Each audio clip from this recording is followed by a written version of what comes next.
Let's talk about safety in Mexico. I'm an American who has been living in Mexico for over 5 years, so I'm going to start out this video telling you about my personal experience with safety across the country, and then I'm going to go into some stats, and finally I'm going to talk about safety in a way that I can almost guarantee that you've never heard before. However, I think this is a very best way to look at safety when considering one country versus another country. In my 5+ years here in this country, I've never had someone try to commit a serious crime against me.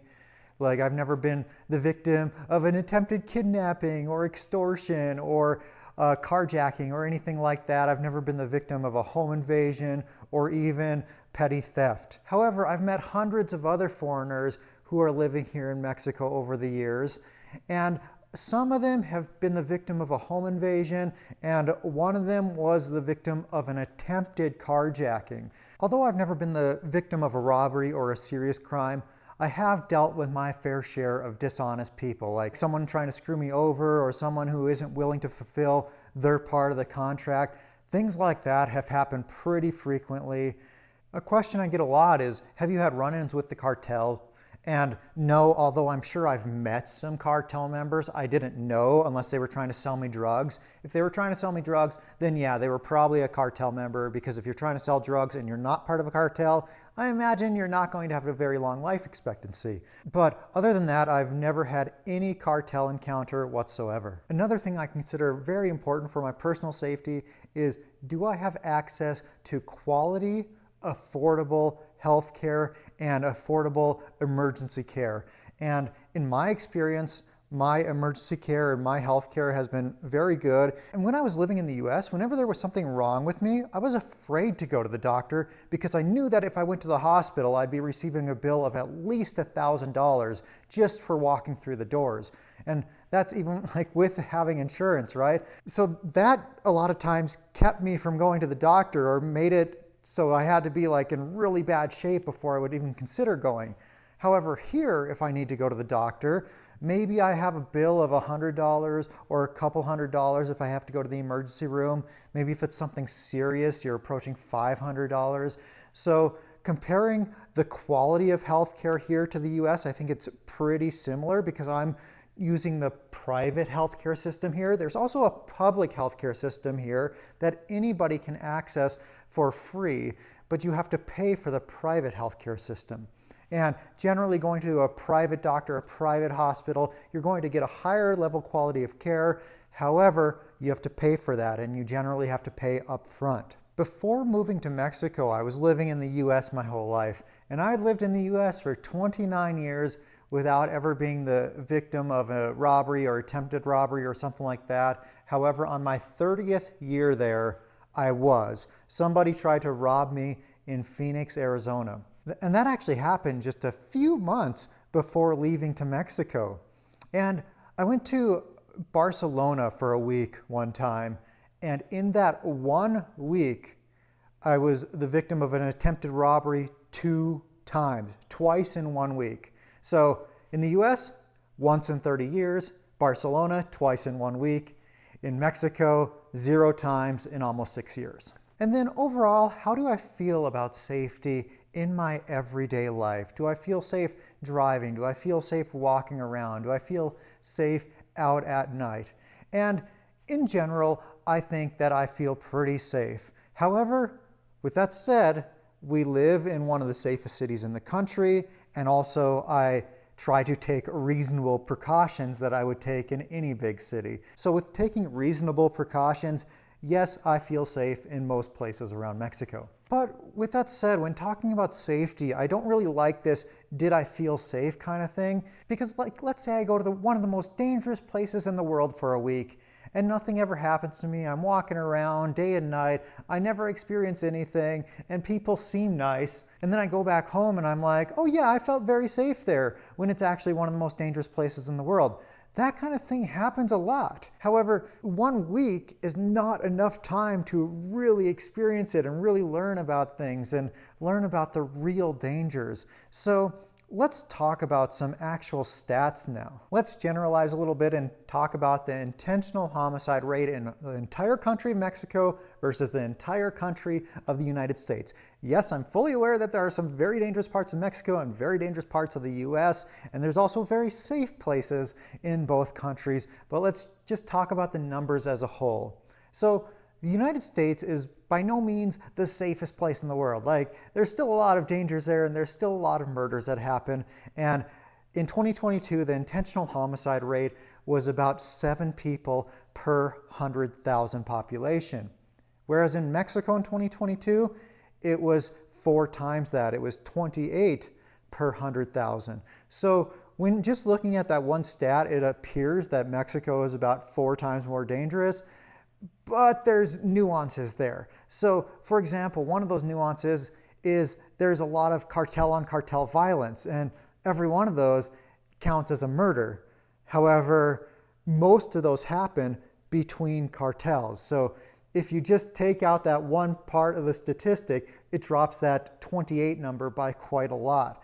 And a lot of people before coming to Mexico are super worried about being a victim of cartel violence. But the truth is that only a small percentage of the country at any one time is in danger of cartel activity. For example, there's about 5% of the country at any one time that has heavy cartel activity like that. So going to most tourist places, it's probably not going to be a concern for you. Yeah, there's going to be petty theft.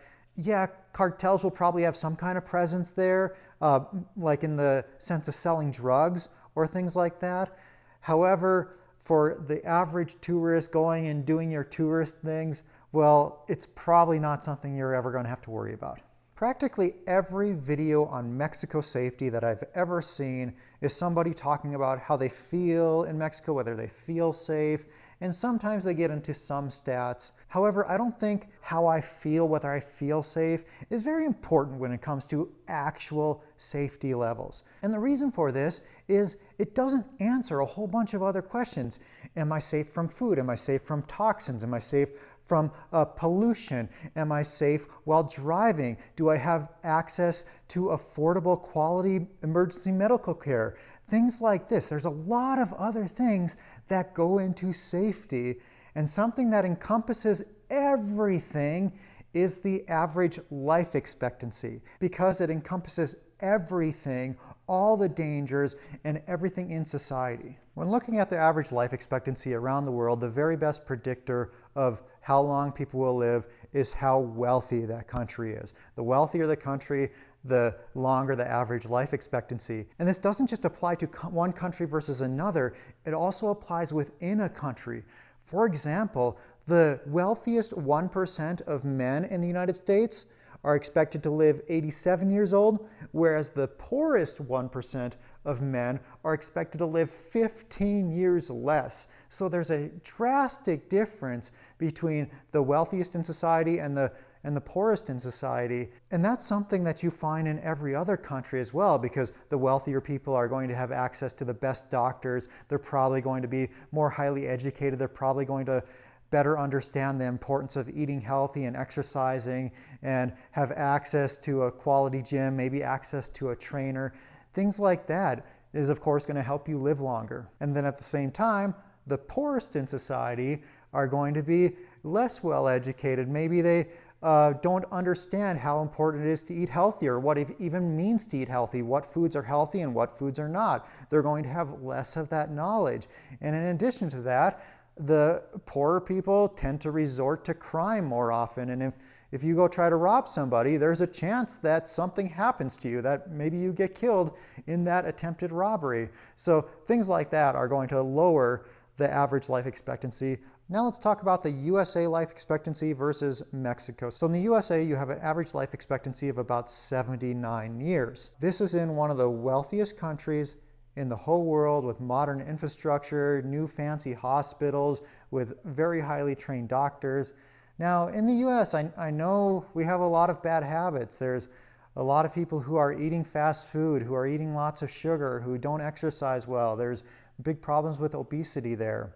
So I'm not saying that the US doesn't have problems. The US has lots of problems. Now in Mexico, there's lots of problems too.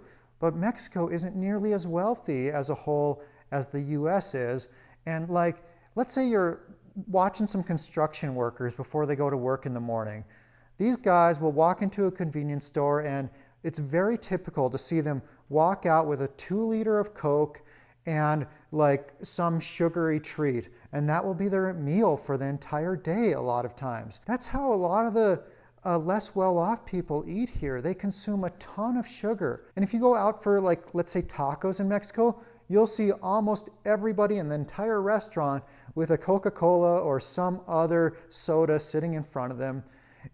People consume a ton of sugar here, so there's lots of problems with heart disease and diabetes. Now, with all of that in mind, and also keep in mind the much higher intentional murder rate, all the cartel activity and everything, compared to 79 years, what do you think the life expectancy is here in Mexico? If you would have asked me that question before I knew what I know now about Mexico, and with all that information that I just gave you, I probably would have guessed the average life expectancy in Mexico would be something like 62 years, maybe 65 years, something like that.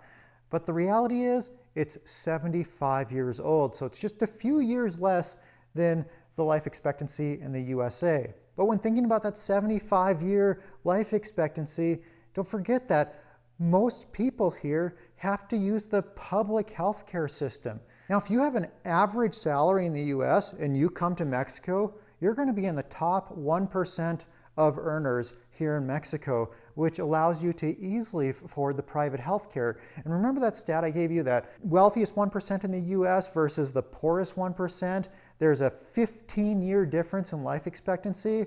Well, although I don't have the exact stats from Mexico, I would guess that it's something similar, because if you are wealthier, you have access to the very best health care, you can eat healthier, you don't have to have a giant Coke for breakfast. Overall, when it comes to the safety in Mexico, there isn't that big of a difference between Mexico versus the US. As a matter of fact, if you're in the lowest 1% of income in the US, you actually have a lower life expectancy than the average Mexican. Now, to be fair, there is a little bit of difference between the life expectancy in Mexico versus the US. However, if you're coming to Mexico and you have a little bit of money and you can afford to eat healthy and you can afford a gym membership and you have access to the very best doctors in the private healthcare system, well, eating healthy and exercising, you're probably adding another 15 years to your life expectancy. Having access to the very best doctors in the private healthcare system, you're probably adding another 5 years of life expectancy. So